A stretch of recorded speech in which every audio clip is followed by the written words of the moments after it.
Hey, welcome back to my channel. My name is Carter. I love talking about movies, horror movies, superheroes, and comic books.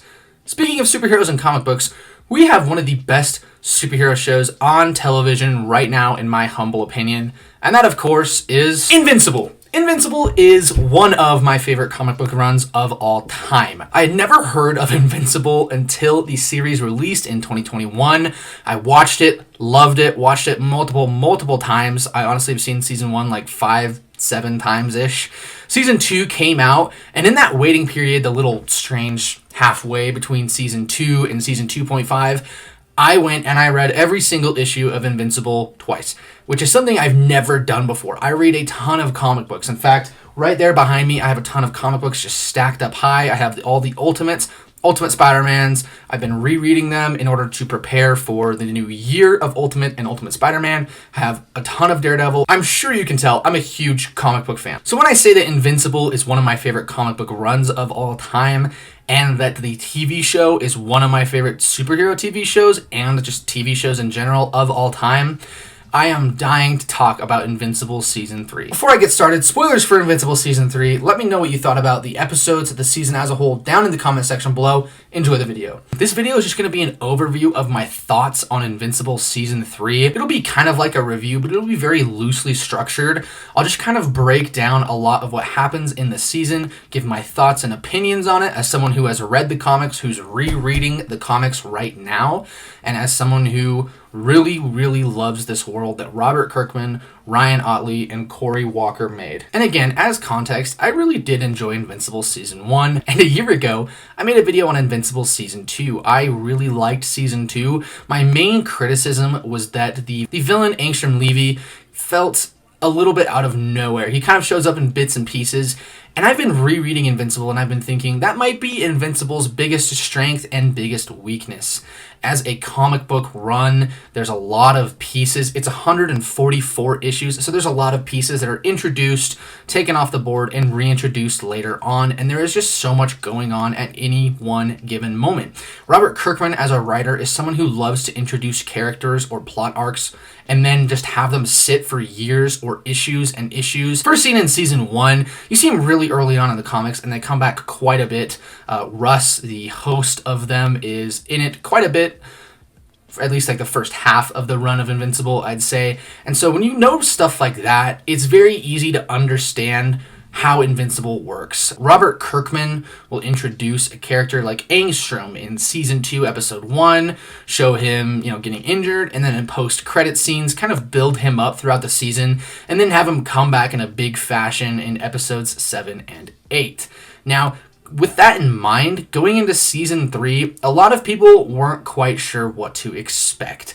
If you're a comic reader, you really knew that two big things were coming: Conquest and the Invincible War. And honestly, full spoilers, if I haven't said this before, full spoilers for Season 3 will follow. So if you haven't seen any of the episodes, I'd advise to do that right now. Not only is it a great show, but I'll just be spoiling literally everything right now. So with that in mind, I think my critiques of Seasons 2 and 3, where things are introduced and then kind of let simmer for a long time and then reintroduced later on, is both valid and invalid. It's just a storytelling medium that Robert Kirkman uses, and it's not bad nor good. It's just a way that he uses to tell stories to, like I mentioned, bring pieces on the board, wipe them off, and bring them back later on.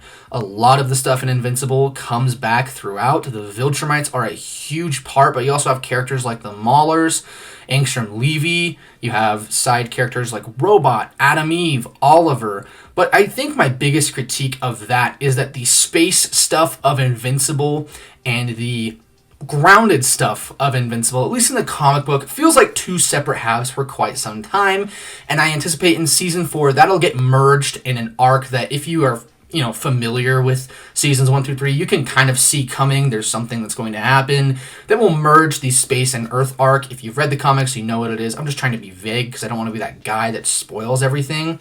And so I think that this is a critique that I'll only have for Seasons 2 and 3, that all of my big words and all of my ramblings can be summed up with sometimes it feels like the show loses its focus just a little bit. There's so much going on. You have Mark and Eve starting their relationship. You have Mark trying to raise Oliver. You have Debbie's arc. You have everything with the Maulers here. You have everything with Rex and Ray. You have everything with Nolan and Alan in space and trying to deal with that. And sometimes it can feel like there's just so much going on. Season 3 will be one of those seasons that is not only a great payoff season, but a great setup season, especially for Season 4. Right after the Conquest fight in the comics, Invincible's story just ramps up tenfold and really doesn't stop for quite some time. It's really just non-stop action and action for Mark. I can't really think of anything else to say without giving stuff away. And so I'm really excited to see where the show goes from here. If you're still with me through that crazy rambling of the way Robert Kirkman tells stories, thank you, and I apologize. The rest of this video will just be like a critique of Season 3 and what I liked and what I really didn't like. Getting the easy stuff out of the way, what I didn't really care for, I can't think of much. You know, people love to critique the animation and kind of dog on the animation. I don't mind because it means we get yearly seasons, and this is a show where I want as much as I can now. The animation I can forgive because the voice acting and storytelling continues to be top notch. So if it means that sometimes characters will look like PNGs floating, or maybe a frame in every episode just looks a little weird, like I saw someone on Reddit be like, Conquest has 2 working eyes in this frame with Adam Eve, like, okay, but if you paused at that time frame, would you really notice? I've seen the episode 3 times. I have not noticed it. So, I mean, maybe you're just a better viewer than I am, but sometimes I think myself, I'm very easy to excuse some things, and I think animation can be one of those things. If the storytelling and the characters and the voice acting are all top-notch, I will be more than happy to excuse any and all animation faux pas within the season and within the series. Now, would I like better animation? Would I like more consistent and, you know, competitive animation competing with other series? Yes, of course, but I really do like Invincible's art style. I like the way they animate things. And honestly, the episodes 1 and 2 and 3 and 7 and 8 were really well animated. It felt like 4, 5, and 6 kind of got like the short end of the stick with some animations. Episodes 1 through 3 was everything with Cecil, and especially episodes 1 and 2 was the fallout with Cecil and the Reanimen and everything like that. So you need good animation for that. And then 7 is Invincible War, 8 is, you know, Conquest. So you need good animation for those. It kind of felt like I mentioned, 3 through 6 got the short end of the stick, but I'll take that. If it means that the Conquest fight is translated really well from comic to screen, I'll take that all day. I will not be one to harp on animation because I think that the voice acting is so great in this show. A lot of people, when episode 7 came out, they were critiquing Jeffrey Dean Morgan. I'll admit, I was not expecting Jeffrey Dean Morgan. I thought it would be Jonathan Banks. Instead, Jonathan Banks was Brit, Jeffrey Dean Morgan was Conquest, and Doug Bradley was just technician number 1, which was kind of an odd choice since they're not like super prominent in the comics till later. Because I still think the voice acting was top notch. Jeffrey Dean Morgan in the Conquest episode is easily the standout. When you have to go toe to toe with Steven Yeun for lines like, I can see the future you don't live to see till tomorrow, and the lines that everyone remembers is Conquest being like, I enjoy this, I need it, give me more, and it's just Conquest's monologue about being lonely. That's what people are talking about, and you somehow out voice act Steven Yeun. That's an achievement in and out of itself. I think everybody, all the regulars in this season were phenomenal. No one felt off. No one felt kind of off their game, like how in the beginning of season 2, Jason, I can't remember, Mantzoukas, I have no idea how to pronounce his name, the voice actor for Rexplode, sounds a little awkward, sounds a little off. Nothing like that this season. That's such a minor nitpick, but something that can really hinder my enjoyment of the show. There was nothing like that. I also am really satisfied with everything they did with the characters this season. In the comic books, Robert Kirkman has been very vocal about wanting to be as involved with the show as possible to fix any issues that he may have with the comics, and I think that he's very good at that. That is definitely my favorite thing about the show. As much as I said I love the comics, there's a lot of things that irk me. I mean, sometimes Cecil's decisions aren't as fleshed out. He's very morally gray in the comics and the show, but I love being able to spend more time with him in the show. I like how his backstory was changed. I'm fine that Britt wasn't a part of it. I'm not really connected to Britt as a character like that much, so I'm fine to have him come in and just be like here every once in a while. He does get a very big leading role in the future, and I'm sure we'll see more of that. But still, I think that the best strength the show has is letting us simmer with these characters in this world more. Characters like Titan and Machine Head get so much more to do this season, and episodes some people may call filler, but to me just further the plot and story of Invincible and the themes of this season overall. And the themes of this season overall is really Mark learning that he's more like his father than he thinks. That was a lot of what had to do with Mark's character in Season 2. Season 3, Mark's struggling with who to trust and who he is as a hero. He's aging out of high school, he's aging into his own person, and now he wants to decide, he has to decide his morals and values himself. And the whole arc of this season is him deciding what he knows is right and how he's going to govern himself moving forward. This is Mark becoming the Invincible that we know in the comic books. This is Mark becoming himself. And I really loved how every single episode kind of built towards that. In the beginning, you have just everything with the fallout of Cecil, and he doesn't really know who to trust. You build up his relationship with Adam Eve and who she is to Mark, because Adam Eve is such a great character in and out of herself, but she's also such a good supporting character for Mark when he needs her the most. And then you move into Titan and Machine Head and how Mark just feels like he can't trust the villains. Everything with Oliver and how he's trying to teach Oliver what's right and what's wrong, and then you move into Powerplex and the consequences of Mark's actions, whether he's intending them to be good or not, and whether it was indirectly his fault or directly his fault. The actions he takes still have consequences, ending it with the Invincible War and Conquest, just to build off Mark's guilt and the eventual arc with a character who's Dinosaurus coming in the future, who really will test the show and the showrunners, the writers, and the fans of the show themselves. The future of Invincible is genuinely so morally gray. Invincible, at its best, holds up a mirror to people who are comic lovers, comic readers like myself, and asking them to kind of look inward and see what they would do in hard situations. As the comic evolves and moves forward, there's so many characters who you love that make terrible choices, or choices they believe are right and end up being wrong. And so I'm really excited to see how the show handles that moving forward. I also enjoyed just all the little moments within the season. I thought building up Mark and Eve's relationship was just a great way to show us how these characters have matured since Season 1, Episode 1, and how they've changed. Their dynamic is so tender and loving.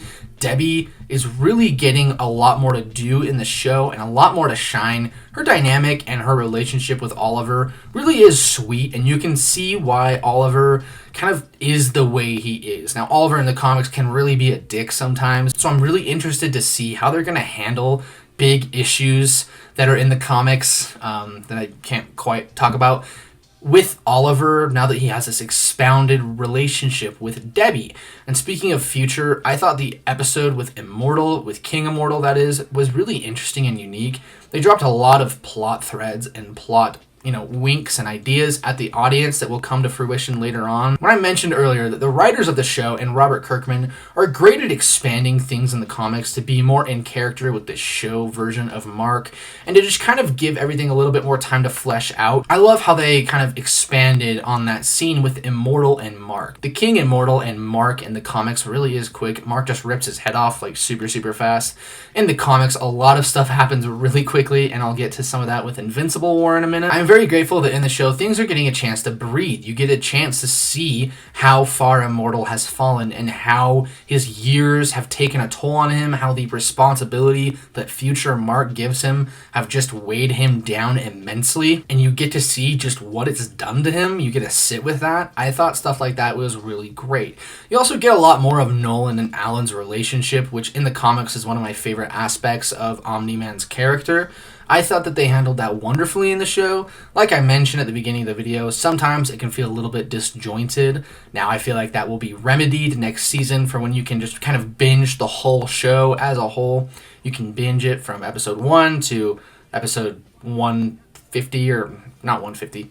From episode 1 to episode 80, you'll be able to just kind of get that space arc out of the way. It'll feel more cohesive. And that's kind of the hard thing about judging certain seasons of TV when I know the full story. I'm like, oh, in the show, it feels a little disjointed. In the comics, it feels disjointed as well, but it comes back, so it's not anything I'm like super nitpicky about. This season though did give us two of my favorite episodes of Invincible of all time, which is the Invincible War and the Conquest fight. I think the Invincible War was handled so much better in the show, and that's someone who really doesn't like the Invincible War in the comics. I think it's one of the weakest issues. There's a lot of good stuff in there though, like with Rex's death and with how Eve handles that, with how Mark handles just kind of sitting with Eve for so long. The idea of having all these alternate Marks come and attack Earth is a really cool idea, and I've had some people say like, oh, Kirkman did it as a parody. That's fine, but as a parody, it still has to work, and it just doesn't work for me, either as a serious story arc or as a parody. To me, it just kind of falls flat and is kind of lazy in the comic book. In the show, it's a lot better. It's just so much more fleshed out. You get more dynamics between all the Marks. You get more interesting ideas between all the Marks. You get more interesting ideas and fights in the show. You get to see just kind of how expansive it is. You actually get to see, you know, Eve on screen get injured because she just gets injured off panel in the comic, and the Mark's like, oh, I have to go, and then he leaves, and it's so dumb. It's I really don't like the Invincible War in the comic books. Rex's death is really well done in here, adding on all the character development he gets with Shrinking Ray this season, which is completely new to the show. I loved that. The show, again, props to the show. I've said this like 8 times. Being able to flesh out characters or arcs in the show better than the comic, because in the comic, Shrinking Ray dies when Shrinking Ray's a dude in the comics, is eaten by the Lizard League. Shrinking Ray is boring. I do not like Shrinking Ray in the comic books. He is so dumb. Ray in the show is a very well-rounded, very fleshed out character who I really enjoy her dynamic with Rex, who is also a lot more well-rounded and a lot more fleshed out. The Invincible War also had great pacing in the show, also had great action, and a great resolution with Angstrom, and I just love the way that Mark slowly comes to see Oliver's point of view. And then you get the Conquest fight, which, like I mentioned kind of earlier in this video, is just so well animated, so well done, just as brutal and bloody as I wanted it to be from the comic books. And they even expounded on his character a little bit. You get that monologue where he says how lonely he is. You get kind of a change of scenery, so it's not just a one-to-one fight from the comic to the screen. From the comic to the screen, even though, you know, I would have loved that. I love how they expanded it. You know, they're giving Eve a better role. I do like that they're kind of giving her more to do in the show, and I'm excited to see how they handle her upcoming plot threads from the comic books. Overall, guys, Invincible Season 3 is another big win for the team at Amazon working on this show, for Robert Kirkman and every director and writer, animator, storyboard, Foley artist. I mean, the sound, the score is all amazing. One of my favorite things of all time is just when you're watching Invincible and someone starts cracking and just beating the crap out of someone, you just hear silence. You hear the thuds of the punches, the spray of blood going on objects. I love it. It really gives me chills. I could not be happier with this season as a whole. And as someone who's a big fan of Invincible, I'm just going to give this season a 10 out of 10. I'm a sucker. I love Invincible. So if you love Invincible, please subscribe. Let me know what you thought about in the comment section below. Well, that's all I have. Everyone, thank you so much for all the support. I'm so close to 1,000 subscribers, which is really cool. Thank you, and have a great rest of your day.